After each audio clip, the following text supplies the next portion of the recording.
3일밤 수요예배 자리 가운데 나오신 성도님들을 주님의 이름으로 사랑하고 축복합니다. 네. 오늘 본문에 앞서 기록된 내용을 보시면 에베소서 4장 22절에서 24절까지의 말씀에 옛사람을 벗어버리고 심령이 새롭게 되어 하나님을 따라 의와 진리의 거룩함으로 지으심을 받은 새 사람을 입으라 라고 기록하고 있는 것을 확인할 수가 있습니다. 그리고 오늘 이어지는 말씀을 통해서, 오늘 본문을 통해서 어떠한 생활이 새 사람의 모습인지, 어떠한 모습으로 살아가는 것이 하나님을 본받는 자들의 모습인지에 대해서 기록하고 있습니다. 그래서 바울은 먼저 바람직하지 않은 부정적인 측면들을 벗어버려야 한다라고 기록하고 있는 것을 확인할 수가 있습니다. 25절에서 32절까지의 말씀을 통해 하나님을 본받는 자라는 제목으로 우리가 어떻게 하나님을 본받아야 할지 말씀을 통해 함께 은혜 받으시기를 소망합니다. 먼저 오늘 25절에서 29절에 기록된 것들을 살펴보면 바로 거짓과 분냄, 도둑질, 더러운 말을 버려야 한다라고 말씀하고 있습니다. 25절을 보면 거짓을 버리고 참된 것을 말해야 하는 이유는 바로 거짓이 하나님께서 미워하는 것이기 때문이라고 말씀하십니다.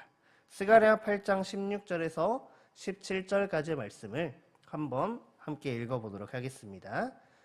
너희가 행할 일은 이러하니라. 너희는 이웃과 더불어 진리를 말하며 너희 성문에서 진실하고 화평한 재판을 베풀고 마음에 서로 해하기를 도모하지 말며 거짓 맹세를 좋아하지 말라. 이 모든 일은 내가 미워하는 것이니라.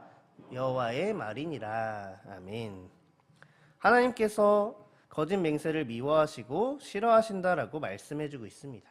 그리고 이웃과 더불어 진실을 말하라고 하신 하나님의 말씀에 순종함으로 우리가 25절에 기록된 거짓을 버리고 이웃과 더불어 참된 것을 말하라 라는 그 말씀을 지킬 수 있게 된다라는 것입니다. 26절을 보면 분을 내어도 죄를 짓지 말며 해가 지도록 분을 품지 말고 라고 기록하고 있는데, 분을 내어도 죄를 짓지 말아야 하며 해가 지도록 분을 품지 말아야 할 이유 또한 분을 마음에 품고 있을 때 자기 자신과 자기 자신의 죄에게 향해야 할 그 분노가 형제들에게 혹은 주변에 있는 사람들에게 임하게 되기 때문입니다. 바로 기분이 태도가 된다라는 것입니다.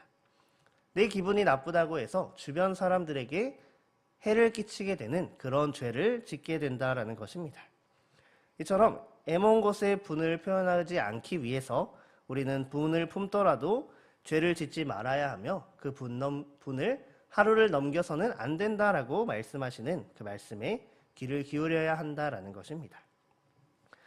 오늘 본문에서 기록하고 있는 하루를 넘기면 안 된다라는 이유 또한 당시의 시대적 배경에서 찾아볼 수가 있는데, 당시 유대인들에게 일몰이라는 시간은 하루가 끝나고 새로운 날이 시작되는 시점이었음을 의미하고 있기 때문입니다.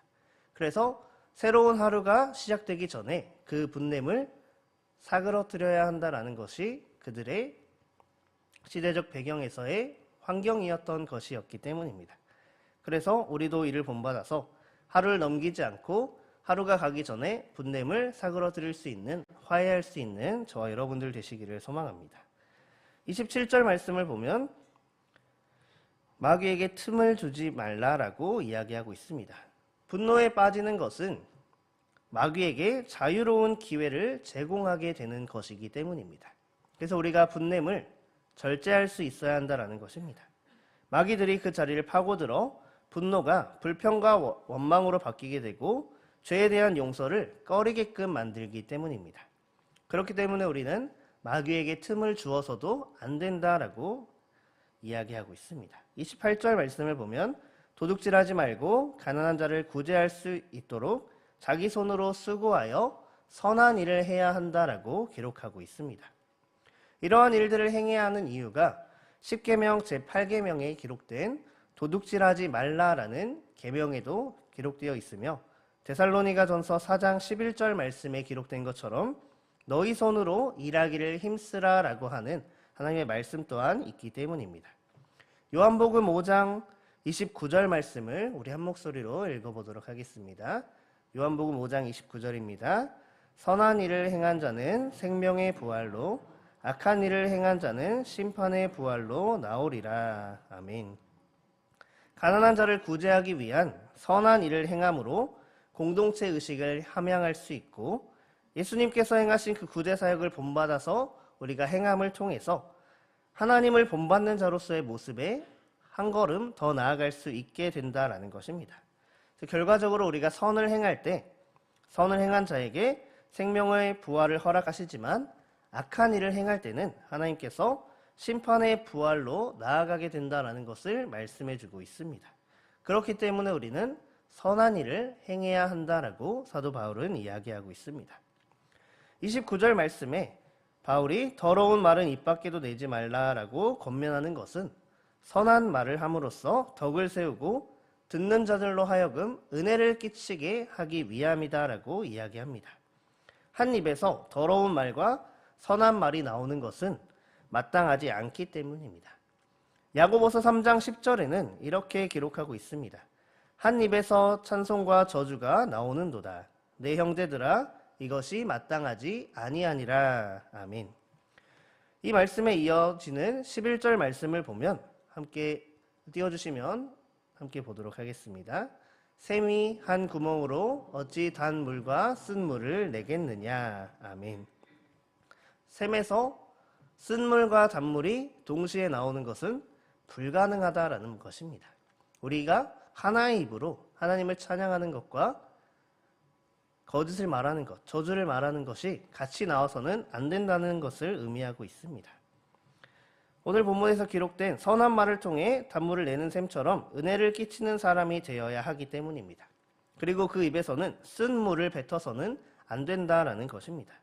찬양하는 입으로 저주를 말하지 않아야 하며 불평과 불만, 투덜거림 등의 말도 그칠 수 있어야 한다라는 것입니다. 사랑하는 성도님들, 선한 말은 시와 찬미와 신령한 노래들로 서로 화답하는 것뿐만 아니라 형제 자매 사이에 신뢰를 형성하고 그들이 일할 때 격려하고 또한 선한 뜻을 일으키는 선한 말로 작용하게 됩니다. 하지만 거짓을 말하는 것은, 해가 지도록 분을 품는 것은, 도둑질하는 것은, 혹은 더러운 말을 하는 것은 하나님의 성령을 근심하게 한다라고 기록하고 있습니다. 우리는 하나님의 성령을 근심하게 하지 않기 위해서 이런 바람직하지 않은 부정적인 측면들을 모두 내려두어야 한다라는 것입니다.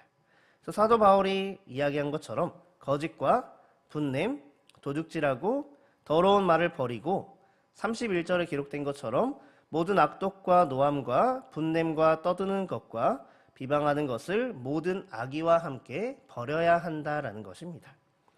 그리고 서로 친절하게 하며 불쌍히 여기고 서로 용서하기를 하나님이 그리스도 안에서 너희를 용서하심과 같이 하라 말씀하신 이 말씀을 지켜 행해야 한다는 것입니다. 오늘 32절 말씀을 같이 한번 다시 읽어보도록 하겠습니다. 서로 친절하게 하며 불쌍히 여기며 서로 용서하기를 하나님이 그리스도 안에서 너희를 용서하심과 같이 하라. 아멘. 거짓이 아닌 이웃과 더불어 참된 것을 말하고 하루가 가기 전에 분을 가라앉히며 혹 분을 내더라도 죄를 짓지 않게 하는 것이 우리가 해야 할 일입니다. 그렇게 죄를 짓지 않으므로 마귀에게 틈을 주지 말아야 하며 혹 분을 내더라도 죄를 짓지 않을 수 있는 우리가 되어야 한다는 것입니다. 가난한 자들을 구제할 수 있도록 내 손으로 수고하여 일하고 선을 행해야 한다는 것입니다. 선한 말을 하며 내 말을 듣는 자들에게 덕이 될 수 있고 은혜를 끼칠 수 있는 자들이 되어야 한다는 것입니다. 그리고 친절히 여기며 불쌍히 여기고 서로 용서해 주는 것을 하나님께서 그리스도 안에서 우리 죄를 용서해 주신 것처럼 해야 한다는 것입니다. 하나님께서 그리스도 예수 안에서 우리를 향하신 그 사랑이, 용서가 얼마나 큰지 우리는 너무나도 잘 깨달아 알고 있기 때문입니다. 사랑하는 성도님들, 예수님께서는 우리를 죽기까지 사랑하셨습니다. 하나님께서도 우리를 죽기까지 사랑하셨습니다. 죄인된 우리를 너무나도 사랑하셨기 때문에 독생자 예수 그리스도를 우리 가운데 보내주셨다라는 것입니다. 32절 말씀에 바울은 그리스도인들이 용서해야 하는 근본적인 이유를 설명하고 있다라는 것입니다. 그리고 강력하게 권면하고 있는 것입니다. 하나님이 그리스도 안에서 너희를 용서하심과 같이 용서하라라고 우리 가운데 용서에 대해서 말씀하고 있다라는 것입니다. 성도님들께서는 용서를 어떻게 하고 계십니까? 내가 한번 용서해 주지 뭐라는 마음으로, 넓은 아량으로 용서를 베풀어 주고 계십니까? 아니면 정말 마지못해 용서해 주고 있는 용서의 삶을 살고 계시지는 않으신가요? 우리의 모습이 하나님께서 우리를 용서해 주심과 같이 거뜬히 용서해 줄 수 있는 그런 용서의 마음으로 가득한 세종제일의 모든 성도님들 되시기를 소망합니다. 용서하면 생각나는 구절이 한 구절이 있습니다.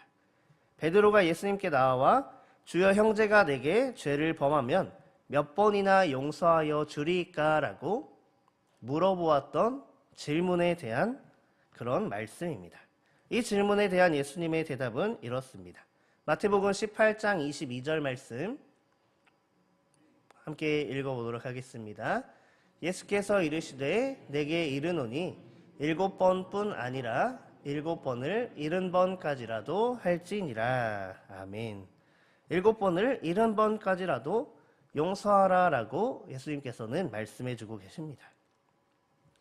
그냥 숫자로 계산을 했을 때 7번을 70번까지 용서하라라고 하신 말씀을 수적으로 계산해 보았을 때 490번을 용서해라라고 말씀하는 것입니다. 그렇다면 우리는 앞으로 노트에 내가 몇 번 용서했는지 체크하면서 490번이 채워지면 더 이상 용서하지 않아도 되는 그런 삶을 살면 될까요? 그렇지 않다라는 것입니다. 예수님께서 하신 말씀의 의미는 계속 용서하라라는 말씀인 것입니다. 하나님께서 우리를 용서해 주실 때 조건 없이 용서해 주신 것처럼 하나님께서 그리스도 안에서 십자가를 통해서 단번에 용서해 주신 것처럼 우리도 하나님을 본받아 용서하는 삶을 살아가야 한다라고 말씀하고 있는 것입니다. 사랑받는 자녀와 같이 하나님을 본받는 자가 된다라고 하나님께서는 말씀해주고 있습니다. 에베소서 5장 1절 말씀을 보면 그러므로 사랑받는 자녀같이 너희는 하나님을 본받는 자가 되고 라고 기록하고 있는 말씀을 확인할 수 있는데 오늘 우리가 함께 나눈 본문 말씀들에 있는 것들을 우리가 잘 실천할 때 하나님의 자녀로서 하나님을 본받아 하나님의 사랑으로 사랑하며 용서하며 친절히 대하고 불쌍히 여기고 거짓이 아닌 참된 말을 하고 하루가 가기 전에 분을 가라앉히며 도둑질을 하기보다 구제하며 선을 행하고 선한 말을 함으로 은혜를 끼치는 그리스도의 향기를 뿜어내는 하나님을 본받아 살아가는 이 시간 저와 여러분들 되시기를 소망합니다. 그렇게 할 때 하나님을 본받아 하나님의 자녀로서 사랑받는 자녀로서 살아갈 수 있는 세종제일교회 모든 성도님들 되시기를 소망하고 축복합니다. 함께 기도하겠습니다. 사랑과 은혜의 주님 감사합니다. 3일 밤 수예배 자리 가운데 나와 함께 찬양하며 또 말씀 듣고 예배하는 은혜의 자리를 허락하여 주심에 감사를 드립니다. 하나님 오늘 이 시간 사도 바울의 권면처럼 우리도 하나님을 닮아 하나님을 본받아 살아가는 자세를 가지고 그렇게 살아가는 모든 지체들 될 수 있도록 주님 허락하여 주시길 소망합니다. 우리가 버려야 할 거짓과 분냄, 도둑질과 더러운 말을 버리라라고 말씀해 주신 것을 기억하며 그것을 마음에 새기고 실천하는 삶의 모습으로 하나님을 본받아 살아가게 하여 주시옵소서. 또한 용서하고 친절히 여기는 마음을 허락하여 주셔서 하나님께서 그리스도 안에서 우리를 용서하심을 기억하고 그 마음으로 용서를 베풀며 하나님을 본받아 살아가는 우리가 되게 하여 주시옵소서. 온전한 하나님의 자녀로 살아갈 때 하나님을 닮아가는 우리 세종제일교회가 되기를 소망하며 예수님의 이름으로 기도합니다. 아멘.